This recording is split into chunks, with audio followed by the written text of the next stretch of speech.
Já estamos de volta, hoje falando sobre finitude e testamento vital. Com a gente aqui no estúdio, o Dr. Clóvis Francisco Constantino, médico especialista em pediatria, ética médica e bioética, membro da Câmara de Bioética do Conselho Federal de Medicina e professor de ética e bioética da Unisa. E o Dr. Ernesto Lippmann, advogado, especialista em direito médico e de saúde. Voltando então à questão da importância dos cuidados paliativos. Foi muito importante a intervenção do Dr. Ernesto a respeito de cuidados paliativos para tirar essa confusão da cabeça das pessoas. Eu queria ampliar um pouquinho essa explicação no sentido de que a palavra paliar, que vem do latim, significa abraçar, manto, não é? Quer dizer, um palio é um manto, quer dizer, quando eu faço cuidado paliativo, eu estou abraçando, no sentido do abraço mesmo, um paciente em condições críticas. E esses cuidados todos nasceram há mais ou menos 50 anos na Inglaterra. Portanto, nesses 50 anos, acumulou-se uma área de concentração de conhecimento científico e humanitário que redundou nos chamados cuidados paliativos. E aqui no nosso país, isto já se traduziu há 7 anos numa área de atuação da medicina brasileira, uma especialidade da medicina brasileira, ou melhor dizendo, uma área de atuação, que se chama medicina paliativa, que envolve o domínio de medicamentos para esses momentos, o domínio das ações de outros profissionais da saúde, que não só os médicos, toda a parte espiritual e a assistência humanitária que esse paciente deverá ter para que ele siga o seu natural processo de morrer, que tem esse nome, ortotanásia. Muito bem-vindo entre os bioeticistas e religiosos do mundo todo. Porque acaba nos ajudando a garantir dignidade, né? Dignidade. No final da vida. Dignidade. Né? Eu queria colocar duas questões. A primeira, hoje nós temos a questão da longevidade, que é um fato no país, né? Estamos vivendo por muito mais tempo, portanto, com fatores de risco em termos de complicações e doenças crônicas também de uma maneira muito mais frequente. Portanto, nós temos condições hoje de falar sobre finitude, né, de uma maneira importante ao divulgarmos a questão desse direito do testamento vital.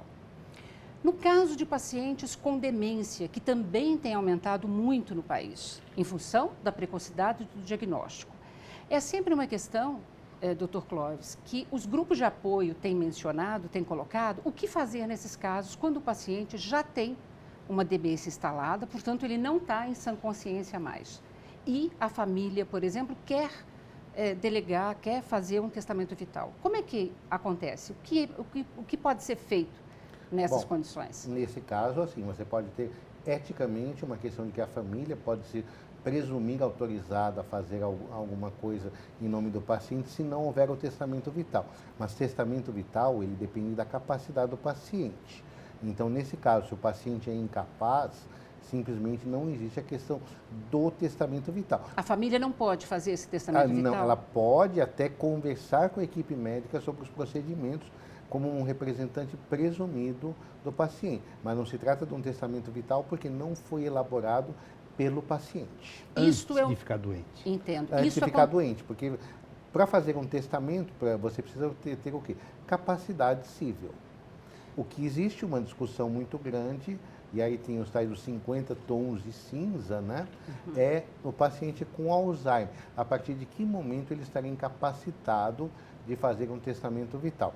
No meu entender, a resposta é estritamente médica. Não é o diagnóstico de Alzheimer que vai dizer se ele está capacitado ou não. É o médico que vai consultá-lo e, mediante uma técnica própria, vai dizer se ele tem a capacidade de entendimento ou não daquilo que ele está expressando. De opinar sobre aquilo. De opinar sobre Mas no aquilo. caso da criança, por exemplo, menores de 18 anos, como é que se procede isso? Ainda é uma dificuldade no mundo todo o testamento vital relacionado à criança, principalmente à criança, mas também ao adolescente. Essa discussão é uma discussão que está em curso e evoluindo, principalmente na Europa. Principalmente na Bélgica, né? Que se admite na questão do testamento vital a partir dos 14 anos. Aqui no Brasil precisaria obrigatoriamente, se houvesse no meu entender, se houvesse uma moléstia de um menor, um menor em estado terminal, ele precisaria, se ele fosse menor de 18 anos, os pais precisariam estar de acordo com o testamento vital. E sem dúvida nenhuma seria uma grande questão de bioética que a gente não vai conseguir discutir aqui em 2, 5 minutos ou 1 hora, e se ele estiver em desacordo com os pais. Vou aproveitar então e colocar sempre uma caso outra a questão. caso, desculpa, Lilian, Claro. mas é fácil compreender que entre uma criança de 2 anos e um adolescente de 17 anos, há uma diferença muito grande. Sem não dúvida. é? Aham. Então, no caso, nós precisamos dos responsáveis legais assumindo do ponto de vista legal. Um adolescente de 17 anos também vivencia-se essa problemática, mas aí ele já tem uma vontade própria que pode ser colocada, Contemplada, né? os pais consentirão, Uhum. ele assente, concorda em relação à sua doença e terminalidade da vida, e os pais, que são responsáveis, podem participar disso. O que nós temos visto, você me corrige, Clóvis, se eu estiver errado, às vezes justamente o pai, o adolescente não quer viver tanto, mas o pai tem aquela esperança de que o filho, que ele se sente responsável por Que vai dar um jeito, vai que dar um jeito, vai acontecer um milagre. vai acontecer um milagre, né? nem aí como nós fazemos. Então, isto, como nós fazemos, é uma pergunta terrível. Uhum. Isto está em debate, mas veja, a questão toda que nós estamos discutindo é uma questão de concordância de todos. No caso de um paciente adulto, que elaborou um testamento vital e chega na terminalidade da vida, a família e os médicos, as equipes respeitam isso. Uhum. No caso desse adolescente que, numa situação dessa, já determinou que ele não gostaria de viver nessas condições e os pais insistem, há um degrau aí que precisa ser lapidado. Claro. Né? Uhum. Então, quando essa questão ocorre, é preciso ampliar o diálogo. Nunca, o diálogo com quem está discordando, nunca se esquecendo de aliviar o sofrimento daquele sujeito do sofrimento, que no caso do exemplo é o adolescente. Vou jogar um outro caso aqui para a gente discutir. Nos Estados Unidos, em Miami, aconteceu um senhor de 70 anos, chegou num pronto-socorro, num hospital, inconsciente, e ele era portador de DPOC, né, uma doença obstrutiva pulmonar, ele já tinha diabetes, insuficiência cardíaca, e ele tinha tatuado no peito para não ser ressuscitado. E, inclusive, tinha uma assinatura na tatuagem. Isso tem acontecido também no Brasil, várias pessoas estão tatuando, não quero ressuscitar, quero, né? Houve um conflito, né, médico importantésimo lá neste caso, porque não sabiam, ressuscita ou não aquele paciente. Como é que a gente faria num caso desse? Eu gostaria que o doutor Ernesto colocasse essa questão, mas antes disso, se me permite, Ernesto, as tomadas de decisão no assodamento, na emergência, provavelmente não serão as melhores. Quando nós discutimos aqui diretivas antecipadas, testamento vital, nós estamos falando numa vontade pré-estabelecida no momento bom da vida, por um momento que não será bom. Não sabemos quando esse indivíduo fez essa tatuagem, não é? De qualquer maneira, em nenhum momento decidir sobre questões tão drásticas durante uma situação emergencial é a melhor ação a ser colocada. Tá. Digamos assim, ele fez a coisa certa, mas de uma maneira errada, de uma maneira que eu não aconselho ninguém a fazer. Tá. Por quê? Porque e se esse indivíduo tivesse apenas sofrido um acidente, mas com grande chance de ser ressuscitado de uma maneira boa?